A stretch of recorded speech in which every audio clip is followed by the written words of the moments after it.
one of the things that kind of helped me break away from that was skateboarding. And I remember the first time my mom took us to Santa Fe, I think it's Santa Fe Springs swap meet, and they had these ninja boards. And in the 80s, you know, there was a time where it was all about ninjas and like Bruce Lee and Kung Fu and all these martial arts. So she bought us, me and my brother, these like martial art boards. They had like a guy doing like a karate kick on it. And so we brought that home and we started playing, riding it and everything. And we realized right away that they were like cheapy, you know, cheapy boards. The wheels started deteriorating, you know, if you went too fast. And the wheels were like butterfly. It was like yellow and red wheels, you know, they like painted half of it yellow, half of it red. And then when you like rode on it, it had like a crazy design as it went. But you couldn't really do anything on them because if you added water, the board would like melt, or if you went too fast, the wheels would deteriorate.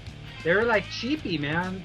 And so, but I remember the very first time one of my buddies showed up, and he had like a vision board, you know, and it was like, it wasn't like a ninja board, man. It was like a professional skateboard, man. It had great wheels, strong trucks.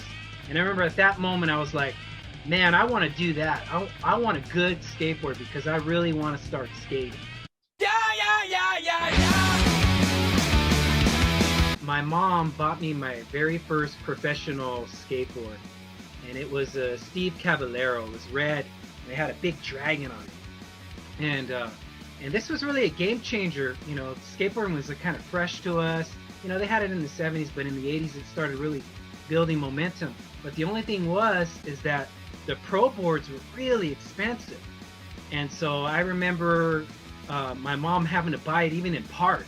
So she bought me like the board, the grip tape, and like the trucks, you know, and then I had to wait like a week or two, and then she got me like the fancy, you know, wheels and bearings, and then back then we had like these rails on the side.